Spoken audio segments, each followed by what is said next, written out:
ഇങ്ങനെ ക്രൈസ്തവതയുമായി ബന്ധപ്പെട്ട ഒരു ചോദ്യത്തിനും മറുപടി പറയുകയോ അതിൻ്റെ ന്യായവാദങ്ങൾ പറയുകയോ ചെയ്യാതെ അതിന് പകരമായി ഇസ്ലാമിനെതിരായി വിമർശനം മാത്രം നടത്തുന്ന ഒരു പണിയിലാണ് ഈ അപ്പോളജറ്റിക് ടീമുകൾ ഏർപ്പെട്ടിട്ടുള്ളത്. അപ്പോൾ പഴയതുപോലെ ക്രൈസ്തവ ഇസ്ലാം ചർച്ചകൾ നടക്കാത്തത് എന്തുകൊണ്ടാണ് എന്ന് ചോദിച്ചാൽ, ക്രൈസ്തവതയുമായി ബന്ധപ്പെട്ട വിഷയത്തിൽ ഒരു തീരുമാനമാവുകയും അതുകൊണ്ട് തന്നെ ക്രൈസ്തവരായിട്ടുള്ള ആളുകൾ അവരുടെ വിഷയങ്ങളിൽ യാതൊരു തരത്തിലുള്ള മറുപടി പറയാതെയും ഇരിക്കുന്നത് കൊണ്ട്, അതുകൊണ്ട് തന്നെ മിഷണറികളോട് ഇനി പുതിയൊരു ചോദ്യവും ചോദിക്കേണ്ടതില്ല എന്ന് നമ്മൾ തീരുമാനിച്ച്, എന്നാൽ നമുക്ക് ഇവർ നടത്തുന്ന ഇസ്ലാമിക വിമർശനങ്ങളും അത് ഇവർ മാത്രമല്ല നിരീശ്വരവാദികളും അതേപോലെ മറ്റുള്ള മതക്കാരുമൊക്കെ സംഘപരിവാറിൻ്റെ ആളുകളുമൊക്കെ ഉന്നയിക്കുന്ന ആ ചോദ്യങ്ങൾ അത് നമ്മൾ സ്വാഭാവികമായിട്ടും ഇസ്ലാമിന് മറുപടി ഉള്ളത് കൊണ്ട് അതൊരു ഭാഗത്തിലൂടെ.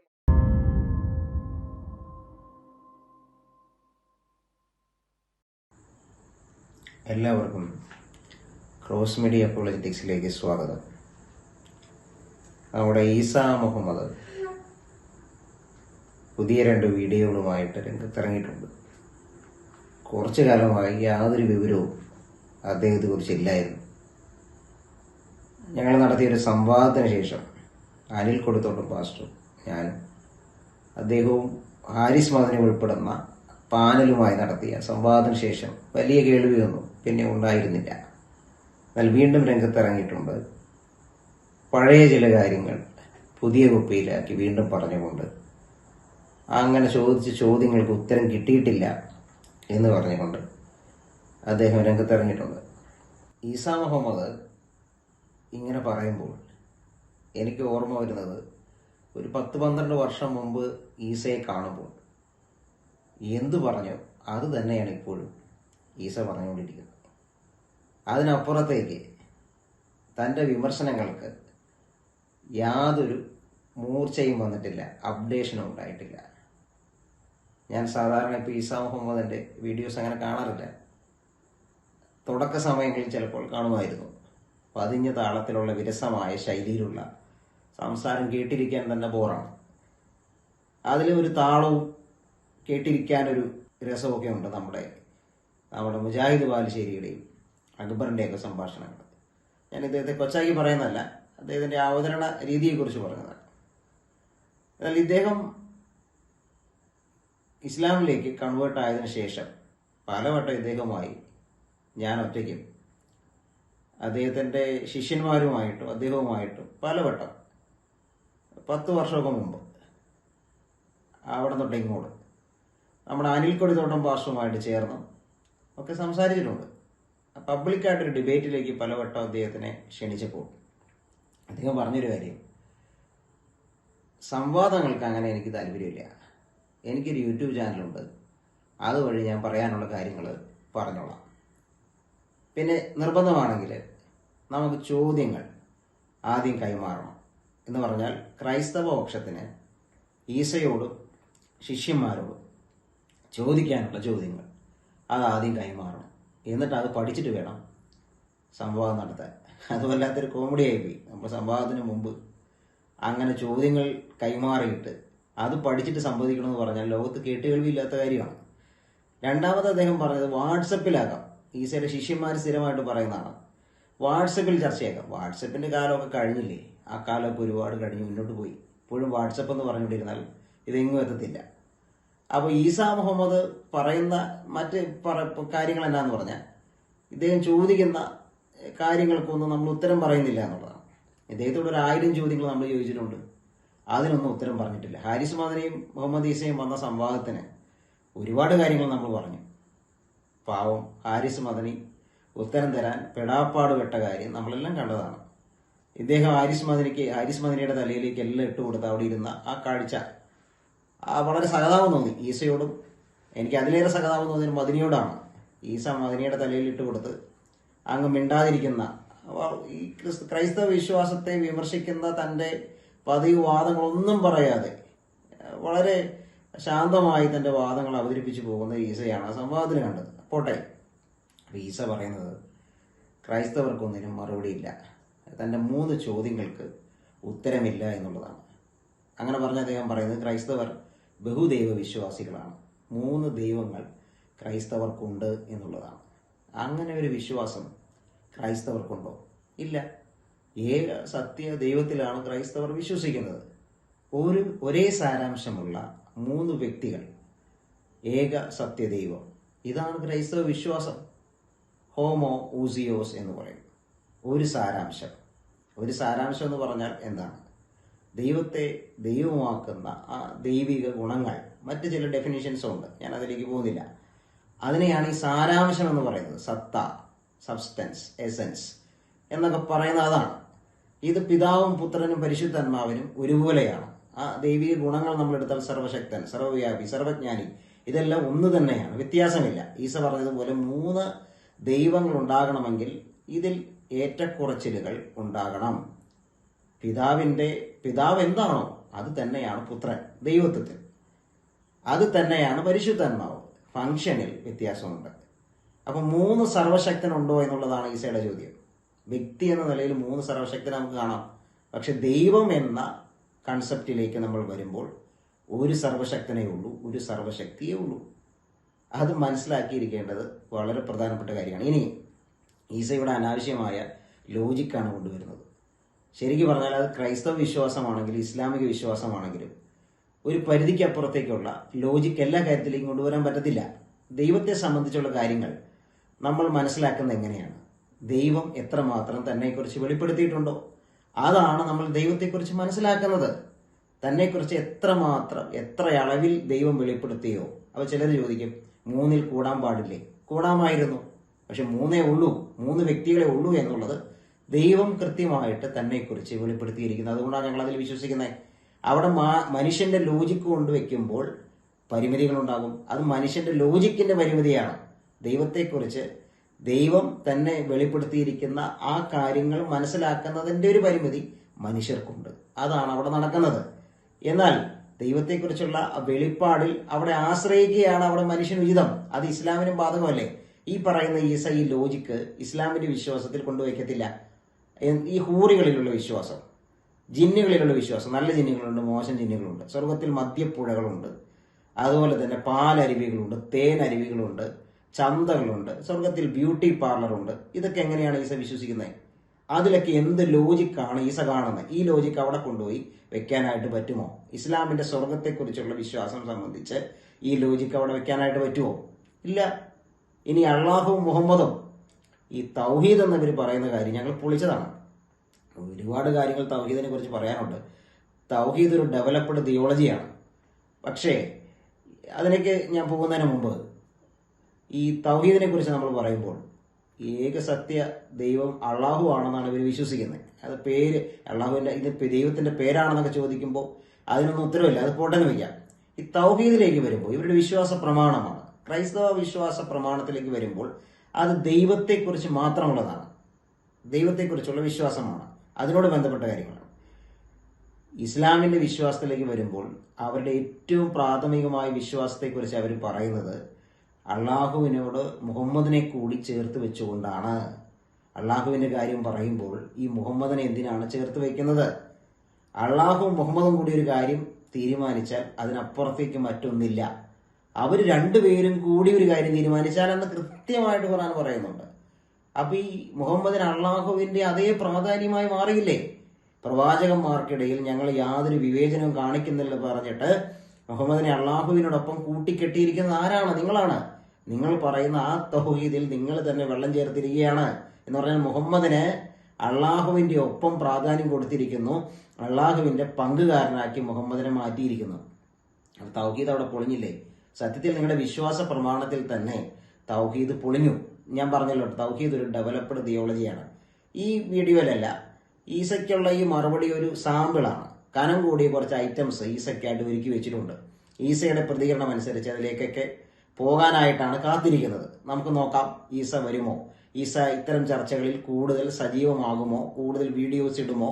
ഒരു പബ്ലിക് ആയിട്ടുള്ള ഡിബേറ്റിലേക്ക് അദ്ദേഹം വരുമോ? ഞാനിത് പറഞ്ഞുകൊണ്ടിരിക്കുമ്പോൾ തന്നെ അദ്ദേഹത്തെ അതിലേക്ക് സ്വാഗതം ചെയ്യുന്നു. ഒരു പബ്ലിക് ഡിബേറ്റിനായിട്ട് ഈസാ മുഹമ്മദിനെ സ്വാഗതം ചെയ്യുകയാണ്. തൃത്വവും തൗഹീദും സംബന്ധിച്ചൊക്കെയുള്ള ഡിബേറ്റിന്, അല്ലെങ്കിൽ താങ്കൾ സാധാരണ ഉന്നയിക്കുന്ന പൗലോസിനെ കുറിച്ചുള്ള വാദങ്ങൾക്ക്, അല്ലെങ്കിൽ ബൈബിളിനെ കുറിച്ചുള്ള വാദങ്ങൾക്ക് തത്തുല്യമായ വിഷയങ്ങൾ ഇസ്ലാമിന്റെയും വെച്ചുകൊണ്ട് ഒരു സംവാദമാകാം. കുറച്ചുകൂടി ആളുകൾക്ക് കാര്യങ്ങൾ മനസ്സിലാക്കാനായിട്ട് പറ്റുമല്ലോ. അല്ലാതെ എനിക്കൊരു യൂട്യൂബ് ചാനലുണ്ട്, അതിൽ വന്ന ആളുകൾ കേട്ടോട്ടെ എന്ന് പറയുന്ന ആ ന്യായത്തിൽ പിടിച്ചു തൂങ്ങാതെ സംവാദങ്ങൾക്കായിട്ട് താങ്കൾ വരണമെന്നുള്ളതാണ് ഞങ്ങൾ പറയുന്നത്. ഇനിയും മുന്നോട്ട് പോകാം. ക്രൈസ്തവ വിശ്വാസം പഴയ നിയമത്തിൽ നിങ്ങൾ നോക്കുമ്പോൾ ഏക സത്യദൈവം എന്ന കൺസെപ്റ്റ് തന്നെയാണ് കാണുന്നത്. എന്നാൽ അവിടെ മങ്ങിയ കാഴ്ചയിൽ നമുക്ക് 3 വ്യക്തികളെ കാണാനായിട്ട് പറ്റുന്നുണ്ട്. പുതിയ നിയമത്തിലേക്ക് വരുമ്പോൾ യേശുക്രിസ്തുവിന്റെ പഠിപ്പിക്കലുകളിൽ, അപ്പോസ്തലന്മാരുടെ പഠിപ്പിക്കലുകളിൽ കൃത്യമായിട്ട് ഈ ഏക സത്യദൈവം 3 വ്യക്തികളെ ഇറ്റേണൽ ആയിട്ട് 3 വ്യക്തികളാണെന്നും ഒരേ സാരാംശമുള്ള 3 വ്യക്തികളാണെന്നും കൃത്യമായിട്ട് നമുക്ക് മനസ്സിലാക്കാനായിട്ട് പറ്റുന്നുണ്ട്. അപ്പോസ്തലന്മാരുടെ എഴുത്തുകളിൽ കാണുന്നുണ്ട്, അതുപോലെ തന്നെ അപ്പോസ്തല പ്രവൃത്തികളിൽ കാണുന്നുണ്ട്, മറ്റ് യേശുവിന്റെ പഠിപ്പിക്കലുകളിലും കൃത്യമായിട്ട് കാണുന്നുണ്ട്. യോഹന്നാന്റെ സുവിശേഷത്തിൽ യേശുക്രിസ്തുവിന്റെ പഠിപ്പിക്കലുകൾ ശ്രദ്ധിക്കുക. 14, 15, 16, 17 അധ്യായങ്ങളിൽ എത്ര കൃത്യമായിട്ടാണ് ട്രിനിറ്റി വരച്ചു കാട്ടിയിരിക്കുന്നത്. ഞങ്ങൾ അതിലാണ് വിശ്വസിക്കുന്നത്. അത് ക്രൈസ്തവ ദൈവയുടെ അടിസ്ഥാന വിശ്വാസമാണ്. അവിടെ എങ്ങും ബഹുദൈവ വിശ്വാസമില്ല, അല്ലെങ്കിൽ 3 ദൈവങ്ങളിൽ ഞങ്ങൾ വിശ്വസിക്കുന്നില്ല. അത് ഈസയുടെ വാദം ബാലിശമാണ്. സത്യത്തിൽ നിങ്ങളാണ് ബഹുദൈവ വിശ്വാസികൾ. നിങ്ങളാണ് വിഗ്രഹാരാധന നിർബന്ധമാക്കിയിരിക്കുന്ന മതവിശ്വാസമുള്ളവർ. അള്ളാഹുവിനോട് ചേർന്ന് മുഹമ്മദിനെ കൂടി നിങ്ങൾ ആരാധിക്കുന്നത് മാത്രമല്ല, അള്ളാഹു സൂര്യനെയും ചന്ദ്രനെയും മറ്റ് സൃഷ്ടികളെയൊക്കെ പിടിച്ച് സത്യം ചെയ്യുന്ന അള്ളാഹു കൂടിയാണ്. ആ അർത്ഥത്തിൽ നിങ്ങൾ ബഹുദൈവ ആരാധകരാണെന്ന് ഞങ്ങൾ മനസ്സിലാക്കുന്നു. അല്ലെങ്കിൽ നിങ്ങൾ നിർബന്ധിതമായിട്ട് വിഗ്രഹത്തെ വണങ്ങുവാൻ പ്രോത്സാഹിപ്പിക്കുന്ന ആളുകളാണെന്നുള്ളത് കൂടിയാണ് ഞങ്ങൾ പറഞ്ഞു വെക്കുന്നത്. പലപ്പോഴും പറഞ്ഞിട്ടുള്ള കാര്യമാണ്, കൂടുതൽ അതിലേക്ക് ഞാൻ കടക്കുന്നില്ല. ഇനിയും മുന്നോട്ട് പോകുമ്പോൾ ഈ പഴയ നിയമം പുതിയ നിയമം വിട്ട് നമുക്ക് ക്രൈസ്തവ വിശ്വാസ പ്രമാണങ്ങളിലേക്ക് പോകുമ്പോൾ നിക്യ സുന്നകദോസിന് മുമ്പ് പ്രാദേശികമായ പല സുന്നകദോസുകളും കൂടിയിട്ടുണ്ട്. ആ സുന്നകദോസുകളെല്ലാം കൂടി ഉണ്ടാക്കിയെടുത്ത വിശ്വാസ പ്രമാണങ്ങളിൽ ഈ തൃത്വ വിശ്വാസത്തെ നമുക്ക് കാണാനായിട്ട് പറ്റുന്നുണ്ട്. ഇനിയും നിക്യ സുന്നകദോസ് കഴിഞ്ഞ് നിക്യ വിശ്വാസ പ്രമാണം. നിക്യ വിശ്വാസ പ്രമാണത്തിലെ പ്രസിദ്ധമായിട്ടുള്ള വാചകങ്ങളാണ് സത്യദൈവത്തിൽ നിന്നുള്ള സത്യദൈവം, പ്രകാശത്തിൽ നിന്നുള്ള പ്രകാശം. ഈ പ്രയോഗങ്ങൾ കൃത്യമായിട്ട് നമുക്കതിൽ കാണുന്നുണ്ട്. നിക്യ സുന്നകദോസിന് ശേഷം വരുന്ന സുന്നകദോസുകളുണ്ട്. അവിടെ ചില കാര്യങ്ങൾ നടക്കുന്നുണ്ട്, രാഷ്ട്രീയമായിട്ടുള്ള ചില കാര്യങ്ങൾ നടക്കുന്നുണ്ട്. കോൺസ്റ്റന്റൈൻ ചക്രവർത്തി ക്രിസ്തു വിശ്വാസം സ്വീകരിക്കുകയും ചർച്ചകൾക്ക് മുൻകൈ എടുക്കുകയും ചെയ്യുന്നു. നിക്യ സുന്നകദോസ് അങ്ങനെയാണ് സംജാതമാകുന്നത്. ഒരു പക്ഷത്ത് അത്തനേഷ്യസ് ഉണ്ട്, അതുപോലെ തന്നെ കപ്പുദേഷ്യൻ ഫാദേഴ്സ് ഉണ്ട്, പിന്നെ ഹോസിയോസ് ഉണ്ട്, അലക്സാണ്ടർ ഉണ്ട്, അങ്ങനെ പലരുണ്ട്. അപ്പുറത്ത് നിക്കോമേദിയയിലെ യൂസേബിയസ് ഉണ്ട്, അറിയൂസ് ഉണ്ട്. അങ്ങനെയാണ് നിക്യ സുന്നകദോസ് നടക്കുന്നത്.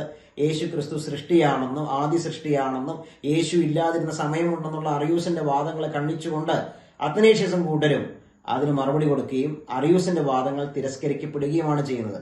അറിയൂസിന്റെ യേശു ക്രിസ്തുവിന്റെ ദൈവത്വത്തെ നിഷേധിക്കുന്ന ഈ ആശയം നമ്മൾ ഇസ്ലാമിൽ കാണുന്നുണ്ട്, അതുപോലെ തന്നെ യഹോവ സാക്ഷികളുടെ വിശ്വാസത്തിലും കാണുന്നുണ്ട്. ഇതിന്റെ ഇടയിൽ നടക്കുന്ന ചില കാര്യങ്ങളുണ്ട്. ഇതിന്റെ ഇടയിലല്ല, ഇത് കഴിഞ്ഞിട്ട് നടക്കുന്ന ചില കാര്യങ്ങളുണ്ട്. എന്ന് പറഞ്ഞാൽ നിക്യ സുന്നകദോസ് കഴിഞ്ഞ അല്പം ചില വർഷങ്ങൾക്ക് ശേഷം കോൺസ്റ്റന്റൈൻ ചക്രവർത്തി മരിച്ചു. അദ്ദേഹത്തിന്റെ പുത്രന്മാർക്ക് ഈ സാമ്രാജ്യം വിഭജിക്കപ്പെട്ടു. അതിൽ കോൺസ്റ്റന്റൈൻ രണ്ടാമൻ, കോൺസ്റ്റൻസ്, അതുപോലെ തന്നെ കോൺസ്റ്റാന്റിയസ് രണ്ടാമൻ, ഈ 3 പേരാണ് പിന്നീട് ഈ സാമ്രാജ്യം ഭരിക്കുന്നത്. അതിൽ കോൺസ്റ്റാന്റിയസ് രണ്ടാമന് ഈ അറിയൂസ് പക്ഷത്തോടായിരുന്നു ചായ്വ്. അതുകൊണ്ട് കോൺസ്റ്റന്റൈൻ ചക്രവർത്തി മരിച്ചതിന് ശേഷം അറിയൂസ് വിശ്വാസം, അതായത് യേശുക്രിസ്തുവിന്റെ ദൈവത്വം നിഷേധിക്കുന്ന വിശ്വാസം ശക്തിപ്പെടുന്ന കാലം നമ്മൾ കാണുന്നുണ്ട്. അത്തനേഷ്യസിനെ പലപ്പോഴും നാട് കടത്തുന്നുണ്ട്. അദ്ദേഹം പിന്നെ തിരിച്ചു വരുന്നുണ്ട്. കോൺസ്റ്റന്റൈൻ ചക്രവർത്തിയുടെ മറ്റു 2 പുത്രന്മാരായിട്ടുള്ള കോൺസ്റ്റന്റൈൻ രണ്ടാമനും കോൺസ്റ്റസും ഇടയ്ക്ക് മരിച്ചു പോകുന്നുണ്ട്. അപ്പൊ പിന്നെ മുഴുവൻ അധികാരം കോൺസ്റ്റാന്റിയസിലേക്ക് വരികയാണ്. അങ്ങനെ വരുമ്പോൾ അറിയൂസ് പക്ഷം ശക്തിപ്പെടുകയാണ്. എന്ന് പറഞ്ഞാൽ യേശുക്രിസ്തുവിന്റെ ദൈവത്വത്തെ നിഷേധിക്കുന്ന വിശ്വാസം ശക്തിപ്പെടുകയാണ്. പക്ഷേ AD 360 വരുമ്പോൾ, അലക്സാണ്ട്രിയൻ സുന്നകദോസിലേക്ക് വരുമ്പോൾ ഈ അറിയൂസ് വാദത്തെ പൂർണ്ണമായിട്ടും തള്ളിക്കളയുന്ന കാഴ്ച നമ്മൾ കാണുന്നുണ്ട്. ഇതിന്റെ ഇടയിൽ നടക്കുന്ന, എന്ന് പറഞ്ഞാൽ നിക്യ സുന്നകദോസ് കഴിഞ്ഞ് അലക്സാണ്ട്രിയൻ സുന്നകദോസ് നടക്കുന്നതിന്റെ ഇടയിൽ നടക്കുന്ന ചില സുന്നകദോസുകളാണ് അന്ത്യോക്യൻ സുന്നകദോസ്. അന്ത്യോക്യൻ സുന്നകദോസ് 1-2 പ്രാവശ്യമെങ്കിലും കൂടിയിട്ടുണ്ട്. ഒരു 4-5 വിശ്വാസ പ്രമാണമെങ്കിലും അവരുണ്ടാക്കിയിട്ടുണ്ട്. അതുപോലെ തന്നെ സിർമിയം സുന്നകദോസ്, സർദീക്യ സുന്നകദോസ്, അതുപോലെ തന്നെ റിമിനം സുന്നകദോസ്, നൈസ് കോൺസ്റ്റാന്റിനോപ്പിൾ സുന്നകദോസ്. ഇതല്ല, നിക്യ കോൺസ്റ്റാന്റിനോപ്പിൾ സുന്നകദോസ് അല്ല, നൈസ് കോൺസ്റ്റാന്റിനോപ്പിൾ സുന്നകദോസ് എന്ന് പറഞ്ഞ മറ്റൊരു സുന്നകദോസും നടന്നിട്ടുണ്ട്. ഇത് ഈ നിക്യ സുന്നകദോസ് നടന്നതിന് ശേഷമാണ് ആ സുന്നകദോസുകളെല്ലാം അലക്സാണ്ട്രിയൻ സുന്നകദോസ് വരെയുള്ള സുന്നകദോസുകളിലെല്ലാം മേൽക്കൈ അറിയൂസ് പക്ഷത്തിനായിരുന്നു. അറിയൂസ് പക്ഷത്തിൽ തന്നെ 2-3 വാദങ്ങൾ പ്രബലമായിട്ട് വന്നു. ഒന്ന്, യേശുക്രിസ്തുവിന് പിതാവുമായിട്ട് സാമ്യമുണ്ട്. മറ്റൊരു വാദമായിരുന്നു യേശുക്രിസ്തുവിന്റെ പുത്രന്റെ സാരാംശത്തിന് പിതാവുമായിട്ട് സാമ്യമുണ്ട്.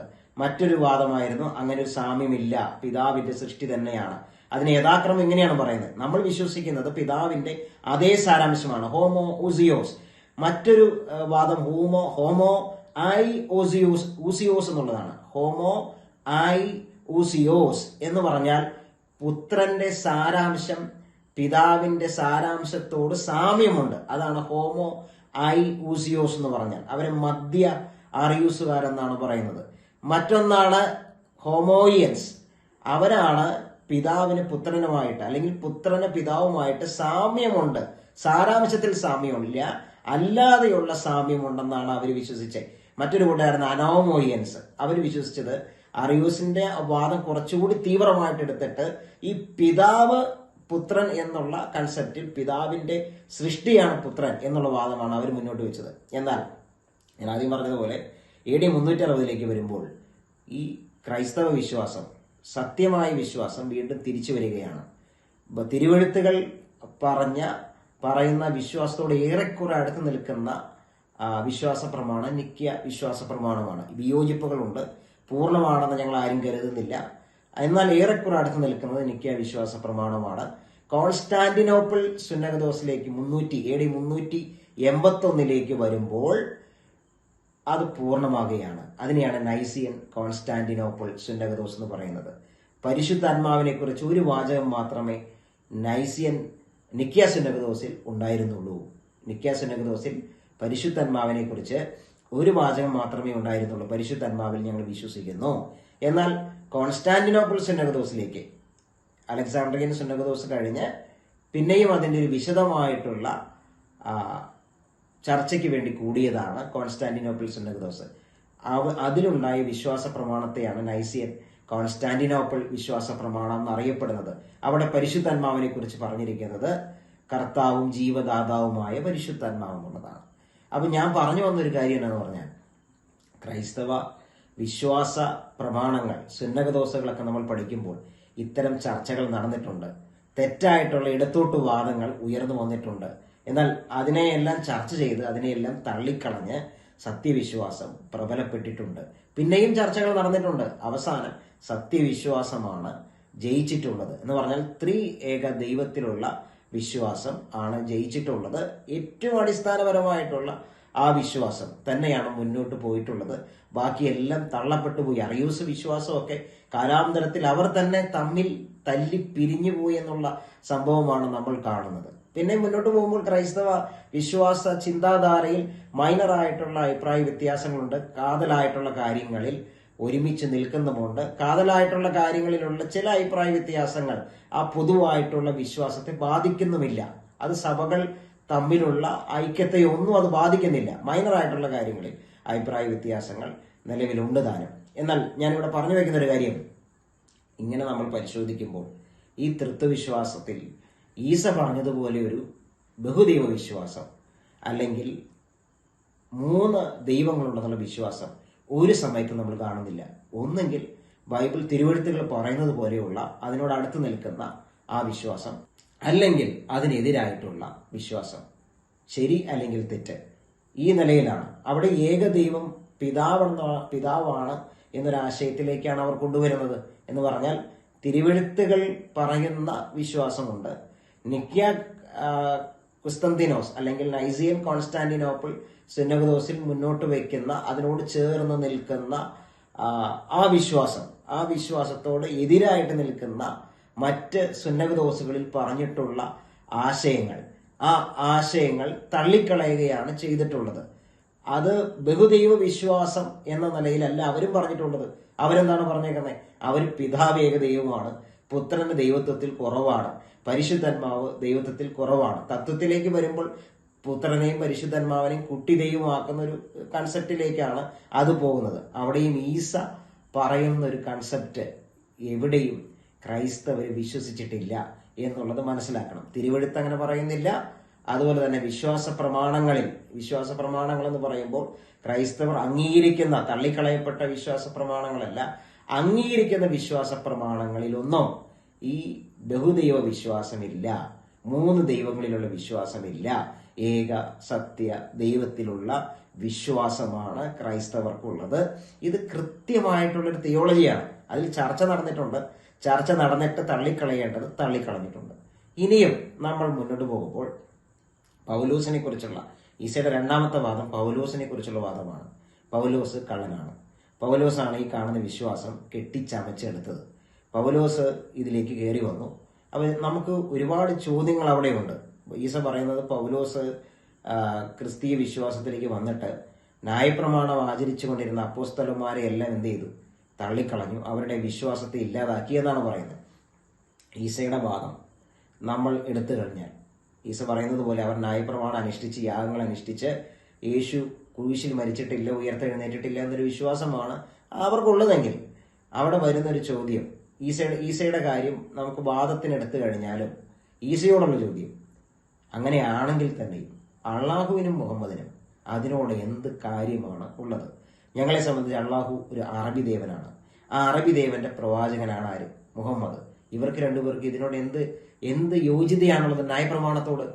കൂട്ടുകാരന്റെ ഭാര്യയെ കൈവശമാക്കരുതെന്നാണ് ന്യായപ്രമാണം പറയുന്നത്. അള്ളാഹു മുഹമ്മദിന് അത്തരം കാര്യങ്ങൾ, കൂട്ടുകാരന്റെ ഭാര്യയെ കൈവശമാക്കുവാനുള്ള അവകാശങ്ങൾ കൊടുക്കുകയാണ്. ആയിഷ പോലും അതിനെ ട്രോളുന്നുണ്ട്. നിന്റെ കാര്യങ്ങൾ നടത്തിത്തരാൻ അള്ളാഹു ബന്ധപ്പെടുകയാണ്, നാഥൻ ബന്ധപ്പെടുകയാണെന്ന് പറഞ്ഞ ആയിഷ പോലും അതിന് ട്രോളുന്നുണ്ടെന്നുള്ള കാര്യം ഈസ മറക്കരുത്. അപ്പൊ ന്യായപ്രമാണത്തിലെ മറ്റു കാര്യങ്ങൾ, സുന്നത്ത് പോലുള്ള, നിങ്ങൾ പറയുന്ന സുന്നത്തല്ല ഇവിടെ ഞങ്ങൾ ന്യായപ്രമാണത്തിൽ പറയുന്ന പരിച്ഛേദന, അങ്ങനെ പല കാര്യങ്ങളുണ്ട്. ഇതൊന്നും ന്യായപ്രമാണവുമായിട്ട് ചേർന്ന് പോകുന്നില്ല. ന്യായപ്രമാണത്തിൽ നിന്നൊക്കെ നിങ്ങൾ പലതും കോപ്പി അടിച്ചിട്ടുണ്ടെങ്കിലും അതിനോടൊക്കെ കൂട്ടിച്ചേർക്കലുകൾ ഉണ്ടായി മറ്റൊരു രൂപത്തിലാക്കിയാണ് ഖുറാനിലും ഹദീസിലും നമ്മൾ കാണുന്നത്. അപ്പൊ ന്യായപ്രമാണത്തോട് അള്ളാഹുവിനും മുഹമ്മദിനും എന്ത് ബന്ധമാണ് ഉള്ളത്? ധാർമ്മികതയിലും ന്യായപ്രമാണത്തിന്റെ ധാർമ്മികതയും അതുപോലെ തന്നെ അള്ളാഹുവിന്റെ ധാർമ്മികതയും നമ്മൾ താരതമ്യം ചെയ്യുമ്പോഴും എന്തു ബന്ധമാണുള്ളതെന്ന് നമ്മൾ ചോദിക്കേണ്ടതായിട്ട് വരും. കാരണം അള്ളാഹുവിന്റെയും മുഹമ്മദിന്റെയും ഒരു ധാർമ്മികത നമ്മൾ എടുക്കുമ്പോൾ വളർത്തുമകന്റെ ഭാര്യയെ കൈവശമാക്കുന്നു, യുദ്ധത്തിൽ സൗന്ദര്യമുള്ള സ്ത്രീകളെ കൈവശമാക്കി അവരുടെ ഭർത്താക്കന്മാരെ കൊന്നുകളയുന്നു, മുലയൂട്ടുന്ന കുഞ്ഞുങ്ങളെ മുലയൂട്ടിക്കൊണ്ടിരിക്കുമ്പോൾ തന്നെ വ്യക്തിപരമായി വിമർശിച്ചതിന്റെ പേരിൽ കൊന്നുകളയുന്ന, അള്ളാഹുവിന്റെ കൽപ്പനയാൽ കൊന്നുകളയുന്ന മുഹമ്മദിനെ നമുക്ക് കാണാൻ കഴിയുന്നുണ്ട്. ഇതൊക്കെ എവിടെ കൊണ്ടുപോയി കൂട്ടിവെക്കും? വ്യക്തിപരമായി തന്നെ വിമർശിച്ചതിന്റെ പേരില്ല. ബൈബിൾ ഇതിനെ ഒന്നും പ്രോത്സാഹിപ്പിക്കുന്നില്ല. ഇത്തരം കാര്യങ്ങളെയൊന്നും ബൈബിൾ പ്രോത്സാഹിപ്പിക്കുന്നില്ല. അപ്പൊ ഇത് ന്യായപ്രമാണവുമായിട്ട് യാതൊരു ബന്ധവും അള്ളാഹുവിനും മുഹമ്മദിനും ഇല്ല. അപ്പൊ ഈ പൗലോസിന്റെ കാര്യം ഈസ പറഞ്ഞാൽ തന്നെയും, ഈസ പറഞ്ഞതുപോലെ ആണെങ്കിൽ തന്നെയും ഈസയ്ക്ക് അതിൽ യാതൊരു ലാഭവും ഇല്ല എന്നുള്ള കാര്യം മനസ്സിലാക്കുക. രണ്ടാമത്തെ കാര്യം, അപ്പോസ്തലന്മാർ, അതായത് പൗലോസ് അല്ലാത്ത, പൗലോസ് ഒഴികെയുള്ള അപ്പോസ്തലന്മാർ എന്താ വിശ്വസിച്ചിരുന്നത്? യേശു മരിച്ചു, അടക്കപ്പെട്ടു, ഉയർത്തെഴുന്നേറ്റു എന്ന് അവരുടെ ലേഖനങ്ങളിൽ കൃത്യമായിട്ട് എഴുതിയിട്ടുണ്ട്. യോഹന്നാന്റെ ലേഖനങ്ങൾ നിങ്ങൾ നോക്കുക, പത്രോസിന്റെ ലേഖനങ്ങൾ നിങ്ങൾ നോക്കുക, അപ്പോസ്തല പ്രവൃത്തികൾ നിങ്ങൾ നോക്കുക. എല്ലാ ലേഖനങ്ങളിലും എഴുത്തുകളിലും അവരുടെ പ്രസംഗ വിഷയം എന്തായിരുന്നു? ഈ പത്രോസിന്റെ ആദ്യ പ്രസംഗം മുതൽ പിന്നീടുള്ള പ്രസംഗങ്ങൾ നിങ്ങൾ നോക്കുക. യേശു ക്രൂശിക്കപ്പെട്ടു, മരിച്ചടക്കപ്പെട്ടു, ഉയർത്തെഴുന്നേറ്റു എന്നുള്ളതായിരുന്നു. എന്നാൽ ഇസ്ലാം അത് നിഷേധിക്കുന്നു. ഈസ എന്ന മറ്റൊരു മിത്തിക്കൽ കഥാപാത്രത്തെ സൃഷ്ടിച്ചുകൊണ്ട് അതിനെ നിങ്ങൾ നിഷേധിക്കുന്നു. അപ്പോസ്തലന്മാർ ഇത് തന്നെയാണ് പ്രസംഗിച്ചത്, അവരിത് തന്നെയാണ് വിശ്വസിച്ചത്. തോമസ് പറയുന്നത് എന്റെ കർത്താവും എന്റെ ദൈവവുമായുള്ളവയെ എന്ന് യേശുവിനെ വിളിക്കുന്ന ഒരു രംഗമുണ്ട്. പിന്നെ അവരെങ്ങനെയാണ് യേശുവിന്റെ ദൈവത്വവും അതുപോലെ യേശു കർത്താവുമാണ് എന്നുള്ളതിനെ നിഷേധിക്കുന്നത്? യേശു രക്ഷകനാണെന്നുള്ളതാണ് അവർ പ്രസംഗിച്ചത്. അപ്പൊ ഇതൊക്കെ പറഞ്ഞു വന്നിട്ട് ഈസയ്ക്ക് എന്താണ് കാര്യം എന്നുള്ളതാണ് ഞാൻ ചിന്തിക്കുന്നത്. കാരണം അള്ളാഹുവിനും മുഹമ്മദിനും ഇതുമായിട്ട് യാതൊരു ബന്ധവുമില്ല. അപ്പൊ പൗലോസാണ് ഇതിനെ ഉണ്ടാക്കിയെന്നാണ് നിങ്ങൾ പറയുന്നത്. പൗലോസ് അല്ല, മറ്റ് അപ്പോസ്തലന്മാരല്ല ഇത് തന്നെയാണ് വിശ്വസിക്കുകയും പ്രചരിപ്പിക്കുകയും ചെയ്തതെന്ന് നമുക്ക് കൃത്യമായിട്ട് ഇതിലൂടെ മനസ്സിലാക്കാൻ പറ്റുന്നുണ്ട്. ഇനിയും പൗലോസിനെ തന്നെ എടുത്താൽ ഇതിനെ നശിപ്പിക്കാൻ വേണ്ടിയാണ് പൗലോസോട് വന്നതെങ്കിൽ ഇതിന് മാത്രം അടിയും ഇടിയും നിന്നയും ഈ പുള്ളി കൊള്ളേണ്ടതിന് കാരണം എന്താ? എത്ര പ്രാവശ്യം തടവിൽ കിടന്നു, എത്ര പ്രാവശ്യം അടി കൊണ്ടു, പട്ടിണി കിടന്നു, അത്രയും കഷ്ടങ്ങൾ പുള്ളിക്ക് സംഭവിക്കേണ്ട കാര്യമുണ്ടോ? അതിലൂടെ പുള്ളി കടന്നു പോകേണ്ടതായിട്ടുള്ള കാര്യമുണ്ടോ? അവസാനം മരണസമയത്ത് പോലും ഞാൻ നല്ലപോലെ പൊരുതി ഓട്ടം തികച്ചിരിക്കുന്നു, വിശ്വാസം കാത്തു, ഇനി നീതിയുടെ കിരീടം എനിക്കായി വെച്ചിരിക്കുന്നു എന്ന് പറഞ്ഞ് മരണത്തെ പ്രത്യാശയോടെ പുൽകുന്ന പൗലോസിനെയാണ് കാണുന്നത്. മുഹമ്മദിനെയോ പ്രത്യാശയില്ലാത്ത വാചകങ്ങളാൽ മരിക്കുന്ന, വിഷമുള്ളിൽ ചെന്ന് മരിക്കുന്ന മുഹമ്മദിനെയാണ് നമ്മൾ കാണുന്നത്. പൗലോസിനെയും മുഹമ്മദിനെയും നമുക്ക് താരതമ്യപ്പെടുത്താൻ പറ്റുമോ ഈസ? ആ സംവാദത്തിന് ഞാൻ ഈസയെ ക്ഷണിക്കുകയാണ്. പൗലോസും മുഹമ്മദും തമ്മിലുള്ള ഒരു താരതമ്യ പഠനം നമുക്ക് നടത്താം. എവിടെ ചെന്നെത്തുമെന്ന് നമുക്ക് നോക്കാം.